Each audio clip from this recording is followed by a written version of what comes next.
Serial ये रिश्ता क्या कहलाता है में अब कहानी ऐसा जबरदस्त मोड़ लेने वाली है जिसे देखने के बाद दर्शकों के होश उड़ जाएंगे। इस बार मामला सिर्फ एक केस जीतने या हारने का नहीं है, बल्कि अभीरा की जिंदगी, उसके रिश्ते और उसके भविष्य का है।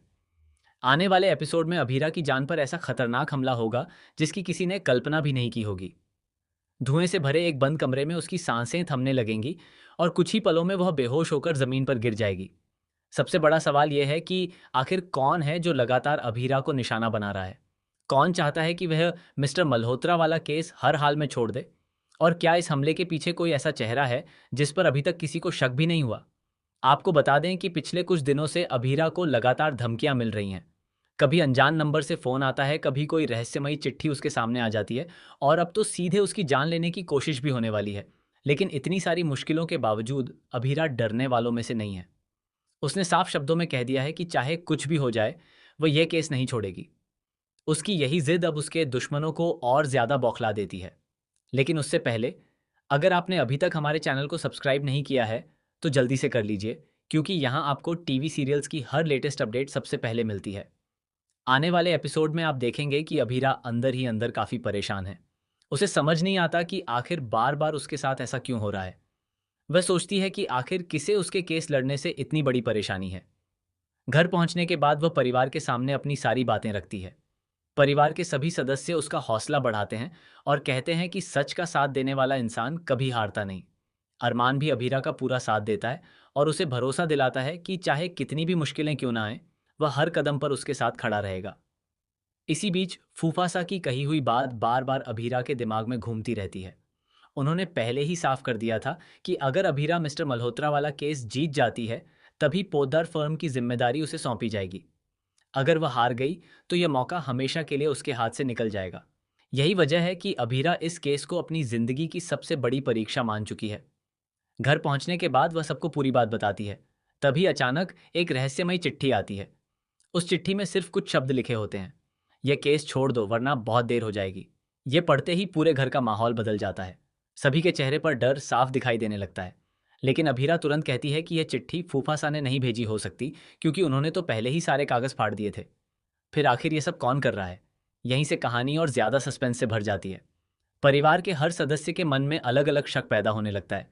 किसी को लगता है कि यह मिस्टर मल्होत्रा की चाल है, तो किसी को लगता है कि इसके पीछे कोई ऐसा इंसान है जो सामने दोस्त बनकर खड़ा है लेकिन पीठ पीछे दुश्मन बन चुका है। वहीं संजय इस पूरे मौके का फायदा उठाने में बिल्कुल भी देर नहीं करता। संजय विद्या के मन में जहर घोलना शुरू कर देता है।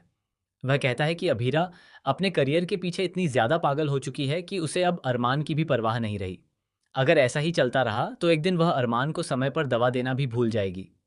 संजय की बातें सुनकर विद्या परेशान हो जाती है और कुछ समय के लिए उसे भी लगने लगता है कि कहीं सच में अभीरा अपने काम में जरूरत से ज्यादा तो नहीं डूब गई है। रात को जब अभीरा अपने काम में लगी होती है, तभी विद्या अपना गुस्सा उस पर निकाल देती है। वह कहती है कि परिवार से ज्यादा जरूरी कोई केस नहीं होता। लेकिन तभी अरमान बीच में आकर सारी गलतफहमी दूर कर देता है। वह बताता है कि अभीरा उसका कितना ध्यान रखती है। उसने उसके मोबाइल में दवाइयों का पूरा शेड्यूल सेट कर रखा है। हर दवा का समय, हर डॉक्टर की सलाह और हर जरूरी बात अभीरा को याद रहती है। यह सुनकर विद्या को अपनी गलती का एहसास होता है। वह भावुक होकर अभीरा से माफी मांगती है और उसे गले लगा लेती है। अगले दिन अभीरा और अरमान पोद्दार फर्म पहुंचते हैं। वहां एक बहुत बड़ी मीटिंग चल रही होती है, जिसमें केस से जुड़े कई अहम फैसले लिए जाने वाले होते हैं। मीटिंग खत्म होने के बाद सभी लोग बाहर निकल जाते हैं, लेकिन अभीरा कुछ जरूरी फाइलें देखने के लिए अकेली कमरे में रुक जाती है। उसे बिल्कुल भी अंदाजा नहीं होता कि कोई पहले से ही उसके खिलाफ एक खतरनाक साजिश रच चुका है।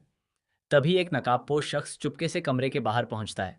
वह दरवाजे को बाहर से लॉक कर देता है और अंदर धुआं छोड़ने वाला एक कैप्सूल फेंक देता है। देखते ही देखते पूरा कमरा जहरीले धुएं से भर जाता है। अभीरा को पहले हल्की हल्की खांसी आती है, फिर उसकी सांसें तेजी से फूलने लगती हैं। वह दरवाजे तक पहुंचने की कोशिश करती है, लेकिन दरवाज़ा नहीं खुलता। वह पूरी ताकत से दरवाज़ा पीटती है और मदद के लिए चिल्लाती रहती है, लेकिन उसकी आवाज़ बाहर तक नहीं पहुंच पाती। कुछ ही देर में उसकी आंखों के सामने अंधेरा छाने लगता है। उसके हाथ कांपने लगते हैं और वह ज़मीन पर गिर पड़ती है। दूसरी तरफ अरमान को अचानक बेचैनी होने लगती है। उसे ऐसा महसूस होता है कि अभीरा किसी बहुत बड़ी मुसीबत में है। वह दौड़कर उसी कमरे की तरफ जाता है और अंदर से अभीरा की कमज़ोर आवाज़ सुनाई देती है। अरमान, प्लीज़ मुझे बचा लो, मैं सांस नहीं ले पा रही। ये आवाज़ सुनते ही अरमान एक पल भी नहीं रुकता। वह पूरी ताकत से दरवाज़ा तोड़ देता है। अंदर का नज़ारा देखकर उसके पैरों तले ज़मीन खिसक जाती है। पूरा कमरा धुएं से भरा होता है और अभीरा बेहोश होकर ज़मीन पर पड़ी होती है। अरमान तुरंत उसे अपनी गोद में उठाता है और बिना समय गंवाए अस्पताल की तरफ दौड़ पड़ता है। अस्पताल में डॉक्टर अभीरा का इलाज शुरू करते हैं। पूरा परिवार वहां पहुंच जाता है। सभी भगवान से अभीरा के बचने की प्रार्थना करते हैं। कई घंटों बाद डॉक्टर बाहर आते हैं और बताते हैं कि समय पर अस्पताल पहुंचाने की वजह से अभीरा की जान बच गई। यह सुनकर सभी राहत की सांस लेते हैं, लेकिन खतरा अभी टला नहीं होता। इसी बीच पुलिस को जांच के दौरान एक ऐसा सुराग मिलता है जो पूरी कहानी को पलट कर रख देता है। पता चलता है कि यह हमला कोई साधारण अपराधी नहीं, बल्कि ऐसा इंसान करवा रहा है जिसे अभीरा की हर गतिविधि की जानकारी पहले से रहती है।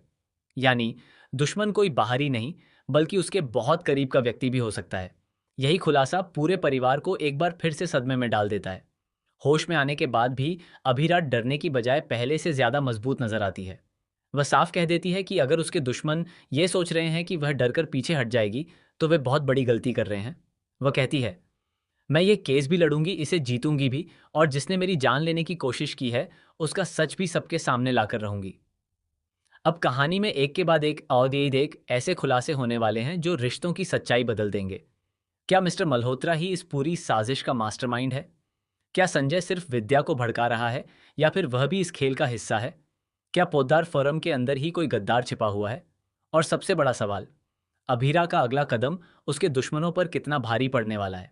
अब देखना बेहद दिलचस्प होगा कि अभीरा इस मुश्किल लड़ाई को कैसे जीतती है, उसके दुश्मन का असली चेहरा कब सामने आता है, और इस केस की सच्चाई आखिर किस दिशा में कहानी को लेकर जाती है। आपको क्या लगता है, अभीरा के खिलाफ ये साजिश किसने रची है? अपनी राय हमें कमेंट में ज़रूर बताइए।